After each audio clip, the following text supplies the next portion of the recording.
Shalom, good evening, everyone. Thank you for being here. My name is Zuna Leidzan, and thank you for coming here tonight. It's called One Society. It's not a political party. It's not a campaign. It still happens these days. Not everything is about that. It's a proposition. That's how we would define it. A proposition to think differently, to listen differently, and most of all, to build a society that is measured by its ability to dream, to dare, to connect, and also to act. So now I would like to invite onto the stage two people that come from very different backgrounds, but share a vision and a hope. Irina Nevzin, entrepreneur and social leader with a focus on identity, chair of ANU, Museum of the Jewish People, and Bruno Roche, economist and the architect of long-term value thinking, formerly at Mars Inc. We'll begin with a conversation. I invite you here on stage with me, and then we'll have time for some questions from the audience. So let's begin. Before we'll explain about the idea, I would love for you just to tell us how did the two of you connect? You come from very different backgrounds. We are a small world, especially within the Jewish community, but yet I would love to hear from you. How did you first meet? Actually, the how we met with Irina was pretty much about our common passion for the heritage of Theodor Herzl, and that's, if you like, the symbolic side. I discovered the book of Altneuland a bit by chance by a common friend, and actually I was really flabbergasted because I knew, of course, Herzl. I knew what he wrote, but I didn't know this book. I didn't know actually. And when I discovered this book, I was moved because it was essentially, he was writing 120 years before what I was really looking for. And in parallel, he said, you should really meet with someone in Israel who has actually a common passion, but not from an economic perspective, but from a identity and society perspective. And he kindly put us in contact. And sometimes you see a relationship of is typically what we call a non-rival good in economics, that when you share it, it doesn't lose value. Actually, it's the opposite. When you share, you have even more. And Irina just called me, and a week later or 2 weeks later, she was on visiting me in Geneva. And the rest is the beginning of history. So you actually met on Herzl's kind of fan club, right? That's what you're saying. Yeah, well, that's how people connect these days. So I totally get it. So Irina, can you explain One Society to me like I'm 5? Is this an idea, a manifesto, an action platform? How would you define it? We live in the society which is most of us belong, I think, to the kind of normal, I hope, sort of normal, balanced people who want to see that the world around flourishes, that the world around is getting better, and they wants to have a nice relationship with people around. And yet all of us really don't find the place where we belong.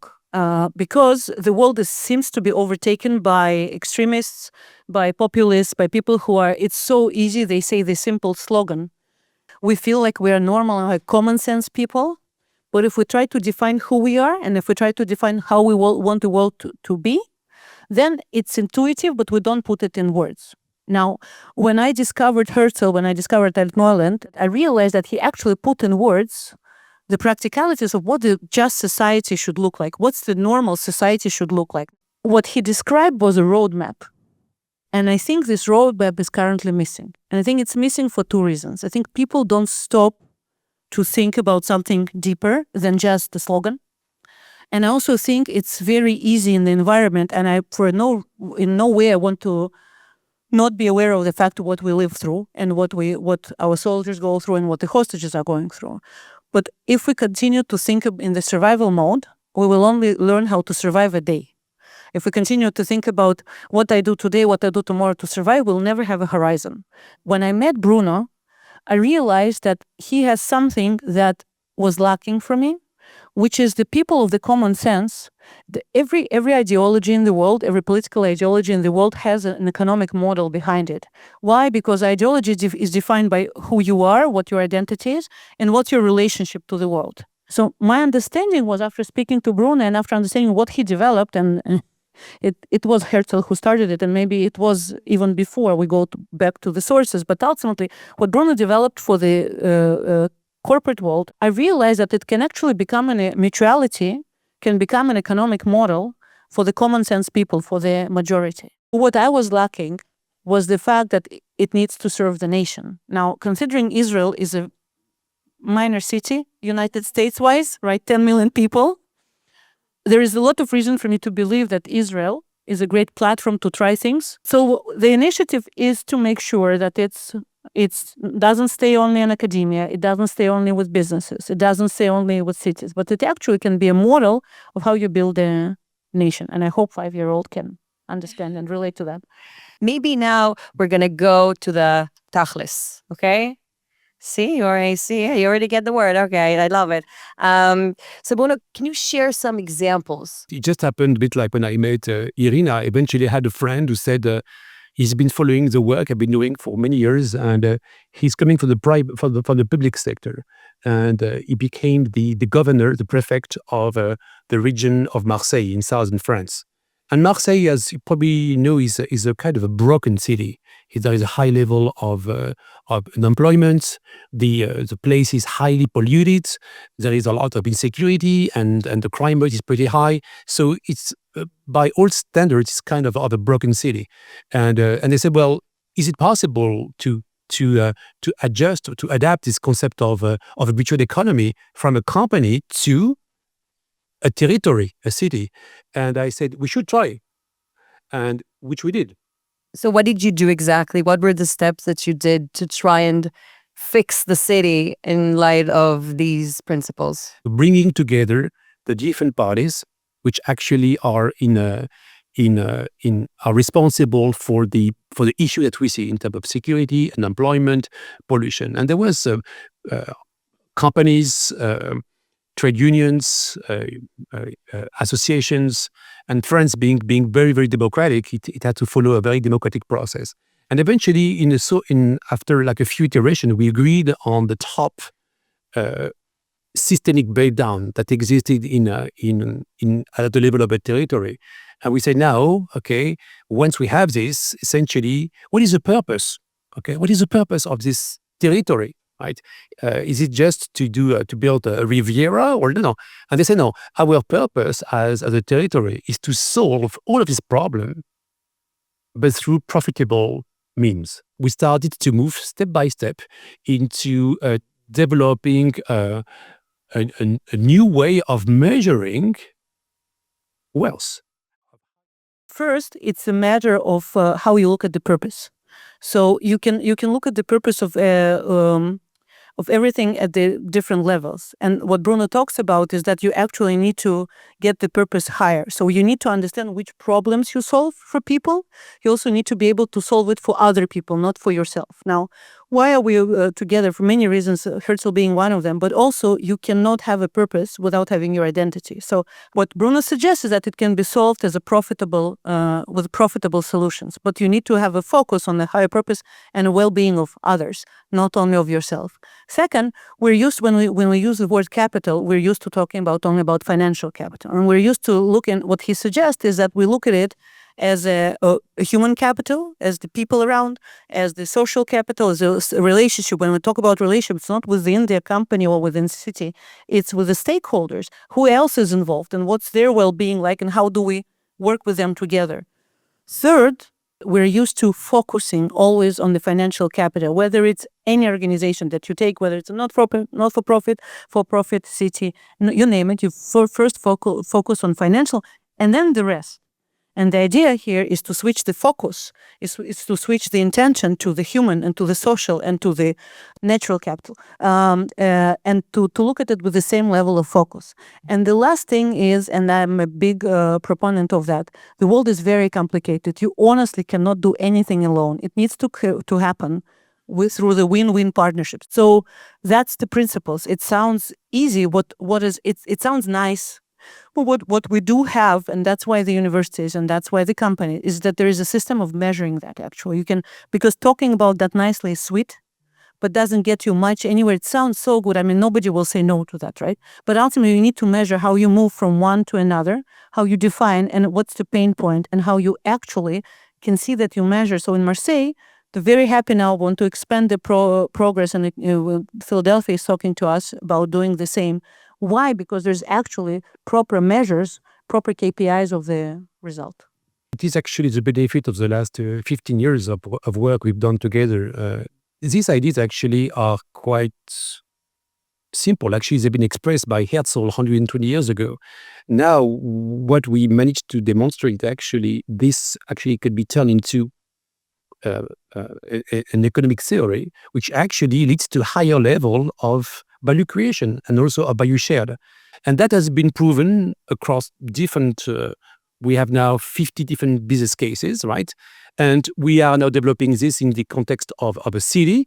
And we believe actually that this actually just are the foundations for even for a nation, and it is actually coming at a time when there is a lot of despair almost in society. I mean, I don't live in in Israel, but I live in Europe and I teach in the US, and I know actually that the Western world to which Israel belongs to is at the very end of a model, and that model could be actually a way forward to avoid going back to some kinds of obscurantism that we see as a temptation, but also as a way to solve some of the biggest problems we see today, which is essentially the polarization of society and also the degradation of the environment.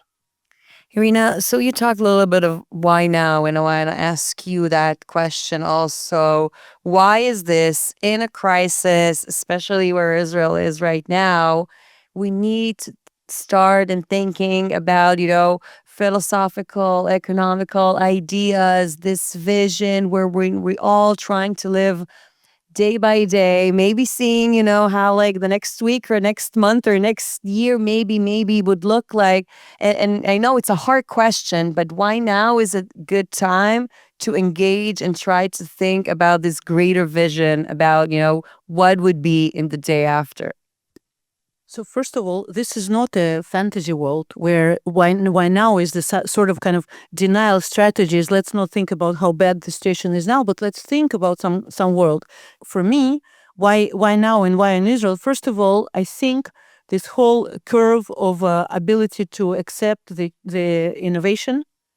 I think Israel is a country of early adopters. Okay, so first taking something which is completely new is possible here with all the negativity and with all the likater and everything. It's actually possible here because the brain works like that. Second is that it's easy to be.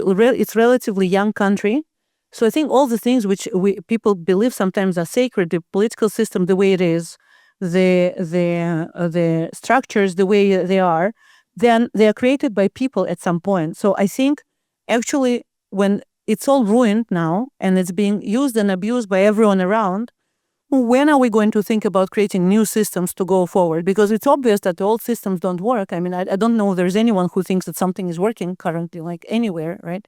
And also why now, and that's a more kind of on a personal level, maybe and a bit more philosophical, and going back to the guy with the beard, if we don't have an idea of the way forward, if we only talk about the importance of unity, but not actually what we're going to do together, that can finish us. That's why I don't think there's any other better time than now. Another thing is that now it's a big idea, right? We have beginnings of idea. We're here with you, not for you to enjoy it and drink and go back home. We're actually with you to tell you we have to work, right?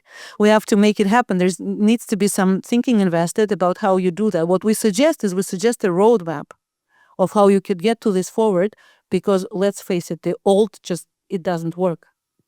Let's talk about Herzl. You've talked about him a little bit, and one of his most famous quotes that we all know, that if you will it, it is no dream, and if you do not will it, a dream it is, and a dream it would stay. It's a very, high vision to look up to. Im tirtzu enzo agada, and I think that reading Altneuland again blows my mind, now being a more mature person, I hope, realizing how visionary he was, how he talked about the vision for a Jewish state, how it would look like technologically wise, diplomacy, so many things that, I mean, even like in Israel, we don't even have, right? Parties don't have platforms. I mean, he did something that is like more visionary than so many others. And I wanted to ask you, what is his relevance? Why do you bring him up?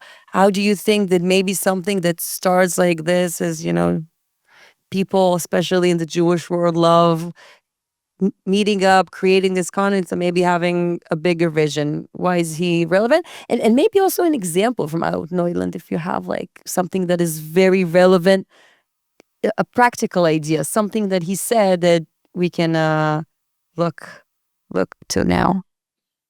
I came to this place in 2008, and it was very, very, very gray, more gray than my hometown of Moscow. And it was in a very, very bad shape. And for 10 years after that, I was listening to the skeptics who were explaining to me, some people who are very people of understanding and of the positions and of the means and everything, telling me, look, quite impossible, this old institution tells the old story. Really difficult to imagine that it can be something other than that, and it needs to be closed. There was a government that said it needs to be closed. We're here now. So that's what I say to the skeptics, they can talk, but that's what you do. I want to say something about that, just in making sure that I kind of understood. I think that people are lacking hope. And if we're looking at 15 years from now, instead of thinking, how do we fix this or how do we do that? I think this is what you're focused on right now. Everyone thinks that and everybody wants to take part in that. In 15 years, I mean, if it works, if it's an utopia, then, people would ask themselves, how do we keep it? How do we grow it more? And I think Israel has excelled in it.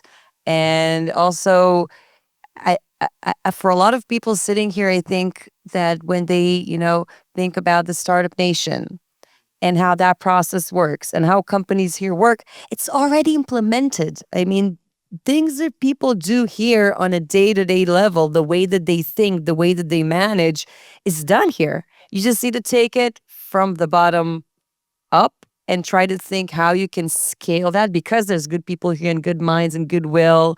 And, crazy people coming back to live in Israel now, they say, I don't know why. So a lot of people that want to take part in something like that, and you want to give maybe the tools, the roadmap of how they can take this hope and do something that is better. So thank you all for being here tonight. Bruno, Ina, thank you so much. Thank you for answering. And again, if you have questions, suggestions, want to take part, now it's up to you.